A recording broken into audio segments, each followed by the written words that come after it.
حضرت سلیمان علیہ السلام نہر کے کنارے بیٹھے ہوئے تھے کہ ان کی نگاہ ایک چیونٹی پر پڑی جو گیہوں کا ایک دانہ لے کر نہر کی طرف جا رہی تھی۔ حضرت سلیمان علیہ السلام اس کو بڑے غور سے دیکھنے لگے۔ جب چیونٹی پانی کے قریب پہنچی تو اچانک ایک مینڈک نے اپنا سر پانی سے نکالا اور اپنا منہ کھولا تو یہ چیونٹی اپنے دانے کے ساتھ اس کے منہ میں چلی گئی۔ مینڈک پانی میں داخل ہو گیا اور پانی ہی میں بہت دیر تک رہا۔ سلیمان علیہ السلام اس کو بہت غور سے دیکھتے رہے۔ ذرا ہی دیر میں مینڈک پانی سے نکلا اور اپنا منہ کھولا تو چیونٹی باہر نکلی، البتہ اس کے ساتھ دانہ نہ تھا۔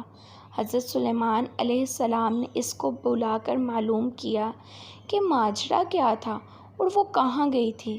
اس نے بتایا کہ اے اللہ کے نبی، آپ جو نہر کی تہہ میں ایک بڑا کھوکھلا پتھر دیکھ رہے ہیں، اس کے اندر بہت سے اندھے کیڑے مکوڑے ہیں۔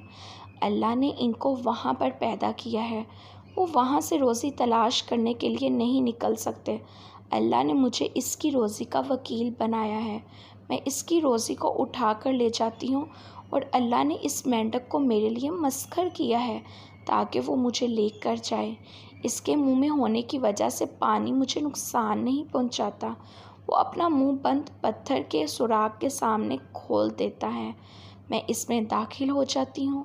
جب میں اس کی روزی اس تک پہنچا کر پتھر کے سوراخ سے اس کے منہ تک آتی ہوں تو مینڈک مجھے منہ سے باہر نکال دیتا ہے۔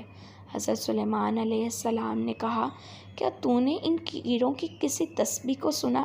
چیونٹی نے بتایا، ہاں، وہ سب کہتے ہیں، اے وہ ذات جو مجھے اس گہرے پانی کے اندر بھی نہیں بھولتا۔ سبحان اللہ۔